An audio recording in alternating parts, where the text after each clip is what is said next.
الله الرحمن الرحيم الحمد لله وحده والصلاة والسلام على من لا نبي بعده وبعد زهود مشكران ትንሽ አምስት ነው አጭር ነገር ነው የምንነጋገረው አሁን እየተነጋገርን ያለነው የፈሪዱላ አፈርቁ ላይ መጥቶ ስለቀብራቸው ነው ውሸት ነው ሁሉ ሰው የተነገረው መጀመሪያ ተራህም አይደረግላቸው ሙስሊም አይደሉም አይደለም ያለው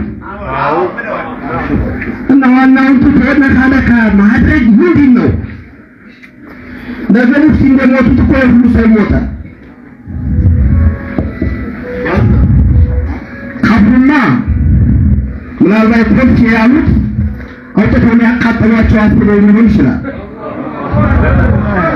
አውጥተው ሊቆራርጧቸው አስበው ሊሆን ይችላል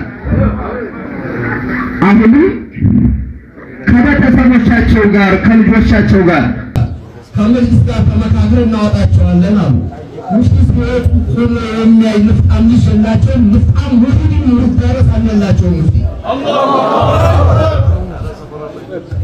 አላቸው እንኳን አወጣለ ዙሪያውን ጣ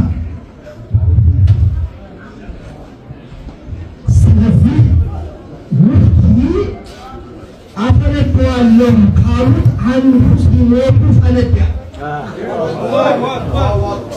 ምን አይነት ሸእን ያለው ሰው ነው ምን አይነት ትልቅ ሰው ነው ሙስሊም ማለት ሀያቱ አይደለም ወጡ ለሙስሊም ትልቅ ስራ ሰርቶ ሄዷል ምን አይነት አውሬዎች ነው ምን አይነት ለሙስሊም ምን ያህል ጥላቻ እንዳላቸው በሙስሊም ወጣ አላሁ አክበር ወጣ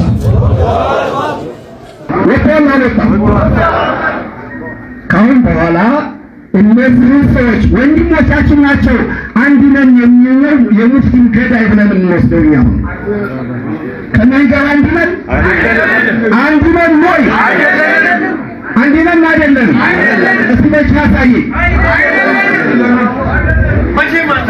ወፍቲን አናዶ ገሎ አሁን እንኳን አላስከብርም አላስተኛም የሚል ወሃቢያ ሙጀሲም የሁሉ ሰው ሽርክ ይሰራል አለ ሽርክ ሙስሊም አይሰራም ቢሰራም እንጂ እነሱ ከሚያመልኩት አሻንጉሊት ሁለት እጁ ባንድ እግር ባት ኑሮት ቅጥም የሌለው ፊት ኑሮት ራስ የሌለው እነሱ ከሚያመልኩት ጌታ ሙስሊም የሚያመልክ አይሻልም የማመልክ ሆነ ብናመልክ ወሃቢያ ከሚያመልከው ጌታ ያስጠላና መልካለን ያናመልክም እንጂ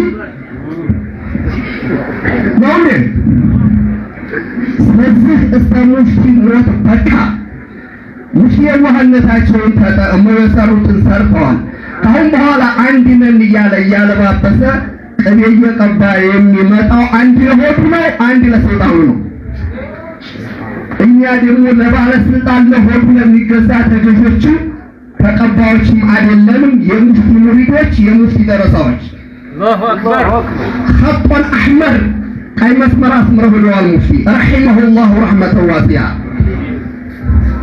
ስለዚህ ሶላት الغائبን ሰግድን ሶላት الجنازን ሰግድን ብሎ ያለው ስንት ወሃቢያ ነው እኛ እኮ በቁማቸው ተናግረናል ሙፍቲ የሙስሊም መሰሎችን ስም እየዘረዘረ ሙስሊሞች አይደሉም መካ መግባት አይፈቀድላቸውም የሚለው ሰምታችኋል አይደላችሁ አሰማችሁ እና ሙስሊም ያላረገ አንተ ሙስሊም አድርጎ ወንድሜ ነው ይለኛል ብለህ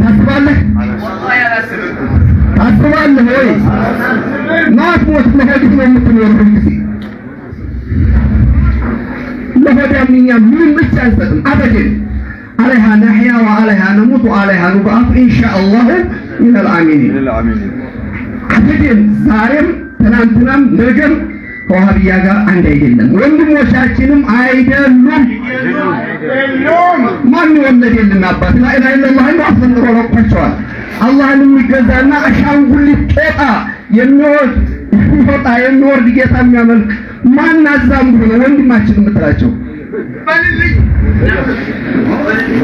በሐዘናችን ላይ ቅድም ሸቃቱን ብለዋል እንጨት መስመሪያ አይደለም ከዛም በላይ ቢባል ሰማይ መሬቱ ያለቀሰላቸውን ሰው ሰማይ መሬቱ አረፈ እኮ ነው ያሏቸው በሞት አይደለም ስለዚህ ወደፊትም ኢንሻአላህ አንድ ነን የሚለው ለሆዱ ያደረ ነው። አንድ ከጅህሉ የተነሳ ጅህለን አሚቅ ያለው ሰው ነው። ትልቆቹ ዑለማዎች ያላየ ስለዚህ አካል አምላኪ ምንጊዜም ከሙስሊም ጋር አንድ ሊሆን አይችልምና አንድ መልእክት ብቻ አስተላልፉልን። እናንተን ሰምቶ በሙፍቲ ዝምባቸው እሺ የሚያስብልህ ዘመድም ወዳጅም ልጅም የለም። ተስፋችሁን ቁረጡ። ሙፍቲን አነፏቸው እንበሉልን። ሙፍቲን አነፏቸው። ምን አገባችሁና ስለ ሙፍቲ ታነሳላችሁ? በነፍሰ ገዳይነት እንጠይቃቸዋለን። አናደው ገላቸዋል። በቀብርም አላስቀምጥም ብለው ሰድባቸዋል። ወደፊት ህግ ካለ በህግ ይጠየቃል። ህግ ከሌለም ዘመን ኢንሻአላህ ይፈርደናል። ጊዜ ይመጣል። እዛ ድረስ ሁላችንም ሙፍቲ ነን ብለን የሙፍቲን ጥቃት ለማውጣት ሸሪዓት ኢስላምን ቀጥ አድርጎ ለመያዝ ሁላችንም ዝግጁ ነን። ኢንሻአላህ ኢንሻአላህ አይታየኝም። ኢንሻአላህ ሁላችንም ሙፍቲ ነን። ሁላችንም የሙፍቲን ፈለግ ተከትለን እንዳንሞት ሁላችንም ቀጥ እንላለን ኢንሻአላህ። ወሰላሙ አለይኩም ወረህመቱላሂ ወበረካቱ።